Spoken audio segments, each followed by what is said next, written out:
Gloria, ദൈവ മഹത്വം.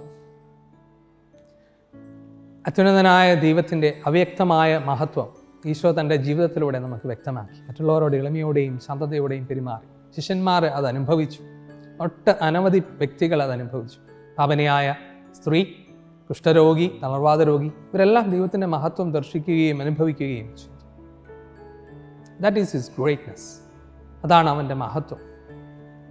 ഈശോയെ പോലെ മഹത്വമുള്ളവരായി ജീവിക്കാനായിട്ട് ഈ ക്രിസ്മസ് നാളുകളിൽ നമുക്കൊരു തീരുമാനമെടുക്കാം. കരുണയുടെയും സ്നേഹത്തിൻ്റെയും പൊറുക്കലിൻ്റെയും മറക്കലിൻ്റെയും മനുഷ്യരായി തീരാനായിട്ട്.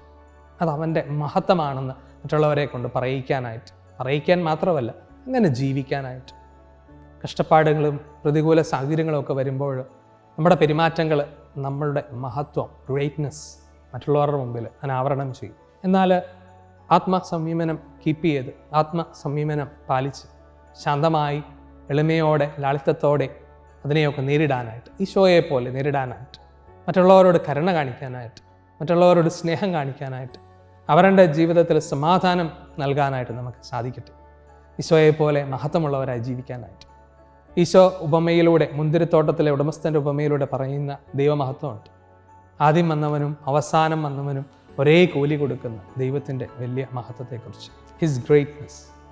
അതുപോലെ എൻ്റെ തമ്പുരാനെ പോലെ മഹത്വമുള്ളവരായി തീരാനായിട്ട് നമുക്കൊന്ന് പരിശ്രമിക്കാം ഈ ക്രിസ്മസ് നാളുകളിൽ. അതിനായിട്ട് നമ്മൾ ഒരുങ്ങുമ്പോൾ ഈശോയുടെ മഹത്വം നമ്മുടെ ജീവിതത്തിൽ പേറാം. എല്ലാവരോടും കരുണ കാണിക്കാനായിട്ട്, സ്നേഹം കാണിക്കാനായിട്ട്, ലാളിത്യം കാണിക്കാനായിട്ട്, അവരുടെ ജീവിതത്തിൽ സന്തോഷം കൊടുക്കാനായിട്ട്, ആ ഒരു മഹത്വം പേറുന്ന വ്യക്തികളായി തീരാനായിട്ട് എനിക്കും നിങ്ങൾക്കും സാധിക്കട്ടെ.